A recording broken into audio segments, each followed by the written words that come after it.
Hey, what's up, OV Tribe? Welcome to Alaska. We are in northern Alaska. We are going to cross into the Arctic Circle pretty dang soon, and we are hundreds and hundreds of miles from the closest city. We're about to get hundreds and hundreds more. Then we're about to get on a plane and even go farther to test some gear. So you're going to want to stay tuned. I'm going to be talking a little bit about in this video different gear that I'm using when I'm going into the middle of nowhere, and I may do some torture testing where there is no looking back. So make sure to stay tuned, make sure to subscribe to the channel, and we'll dive right in. Like I say, we are about to head up and over these mountain ranges over here, and we may even go all the way up and dip our toe in the Arctic Circle while we're doing some sporting activities, look for some fly fishing opportunities tonight. And yeah, we're just exploring the last frontier. On a wooden bridge. Look what I've got right here. We just crossed into the Arctic Circle. There we go. Fish on. Out here doing a little bit of fly fishing. We'll see if we have any luck. We are not very experienced fly fishermen, but we're gonna have a good time trying. It is absolutely gorgeous up here. Look at the big old fin on him. He's got a huge top fin. I can't remember what kind of fish this is, but so cool to see him. I just don't see those back home in Utah. All right, first mission accomplished. Catch fish in Alaska on our Tenkara rods. We'll go find a place to get some rest. It is maybe as dark as it's gonna get over there for tonight. So just camped in Coldfoot last night on the grass patch.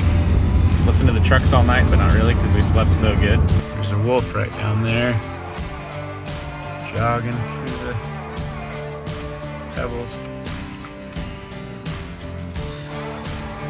looking up at us.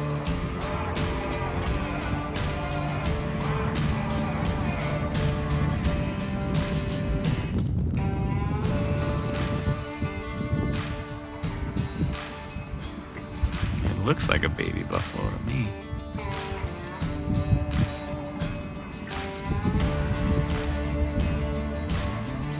That hair is so long. It's like a horse's tail all over his whole body. There we go. Just made it to the plane. Got all oriented. Got all our gear right here. Good to go.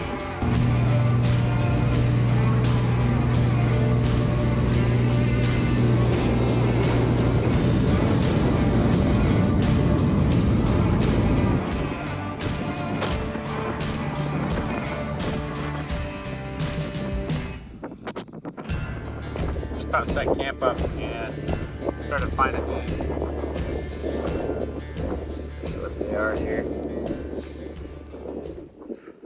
My guide here tells me they're cloudberries. Pretty good.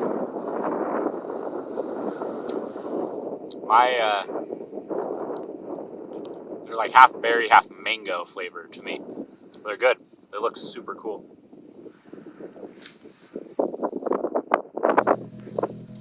We're up here in the Arctic Circle of Alaska, about as far north as you can get before you get to the Arctic Sea, and we're using our Dominion tent. So I want to go over a few things that are helpful setting them up, a few things to look for, and then maybe if you're going to experience some high wind, I'll talk about a few other points there.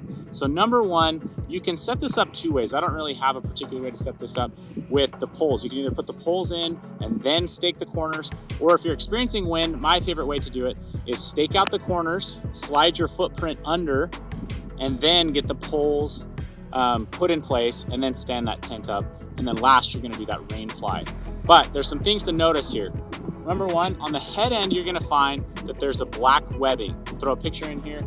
That means that on the black end, it's more wide. That's what we try to call the head end, because you're gonna have a more vertical sidewall there and just more space around your head, and at the foot, it's going to taper. So that's that setup process. Now I'll take you over to my tent that's a little bit more close to being done, and I'll show you what you can look for on the rain fly to know which is the head and the foot end.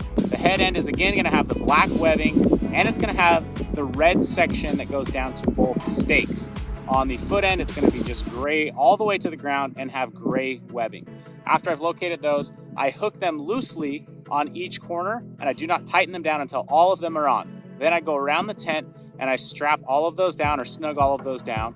And then last, I'm gonna go and pull out each of the vestibules and stake them. All right, so this is the foot end right here. You'll see that it has the gray section. The last thing I like to do, even if it's not a high wind situation, is I like to stake all of these out. Creates a lot more breathability underneath. You can see I'm using a little bit longer stake here to try to get into this moss of the tundra. Anyways, you can stake that out and tighten that up, but that's gonna help pull a lot of airflow. This is an additional guy line that you can move to the top corners, or you can leave right here and stake those out if you want to as well.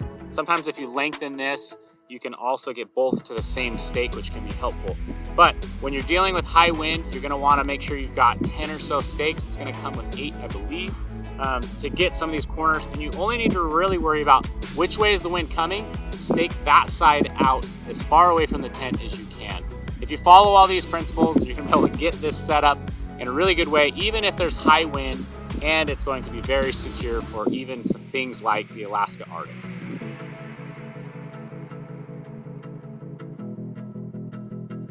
There's a wolf right there. He walked over here, turned around, came back, and left.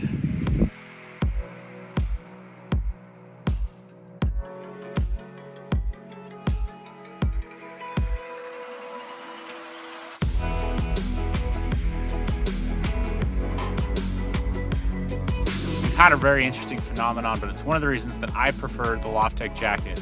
Right now, as you can probably see, fog has rolled in and it is covering everything. I took my boots off to cross some water, left them there for a minute, and they were just soaked. My socks were soaked. Everything is getting wet right now, and that's why I trust LoftTech when I come to the Arctic Circle of Alaska.